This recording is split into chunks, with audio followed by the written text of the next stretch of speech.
આજરોજ સંધાણા ગામના સમસ્ત મુસ્લિમ સમાજના આગેવાનો અને નડિયાદના સોહિલભાઈ ચિસ્તિયા, અયુબ ખાન પઠાણ ઉર્ફે મુન્નાભાઈ, લિયાકત ખાન, જાવેદ ખાન, હસનભાઈ, મૌલાના સાહેબ તથા સમસ્ત મુસ્લિમ સમાજ દ્વારા માતર મામલતદાર સાહેબશ્રીને આવેદનપત્ર અને પોલીસ ઇન્સ્પેક્ટર સાહેબશ્રીને ફરિયાદ મહારાષ્ટ્રના રામગીરી મહારાજે કે જેમણે મહાન પયંગબર સાહેબશ્રી વિશે અભદ્ર ટિપ્પણી કરી હતી અને મહારાષ્ટ્રના ધારાસભ્ય નિતેશ રાણેએ મુસ્લિમ સમાજને ધમકી આપી હતી, તેના વિરોધમાં ફરિયાદ અને આવેદનપત્ર આપ્યું હતું અને વહેલામાં વહેલી તકે આ લોકો સામે કાયદેસરની કાર્યવાહી કરવા માંગણી કરી હતી.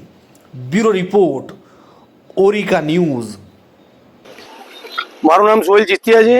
અત્યારે અમે સમસ્ત સંધાણા ગામના મુસ્લિમ સમાજો સાથે માતર મુકામે મામલતદાર સાહેબની ઓફિસમાં એક આવેદનપત્ર આપવા આવ્યા હતા અને તેની સાથે સાથે માતર પોલીસ સ્ટેશનની અંદર એક ફરિયાદ આપવા માટે આવ્યા હતા.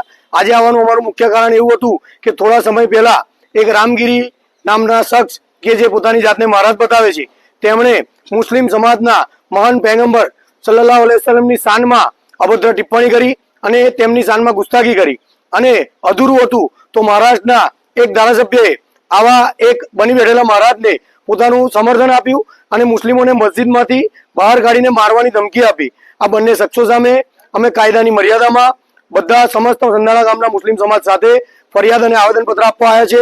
અમારી લાગણી અને માગણી ફક્ત એવી છે કે આ જે બંને શખ્સે મુસ્લિમ સમાજના મહાન પૈગંબર સાહેબ વિરુદ્ધમાં જે આ ખરાબ ટિપ્પણી કરી છે તેમની સામે કાયદાની જોગવાઈ જે પ્રમાણે થતી હોય તે ઘટતી કલમોમાં ફરિયાદ દાખલ કરવામાં આવે.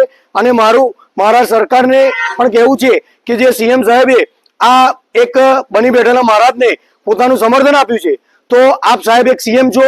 તમે સીએમ બન્યા પછી કોઈ પણ જાતના કે કોઈ પણ પાર્ટીના સીએમ નથી, સમગ્ર સમાજના સીએમ છો. માટે મુસ્લિમ સમાજ એક અમનપરસ્ત સમાજ છે.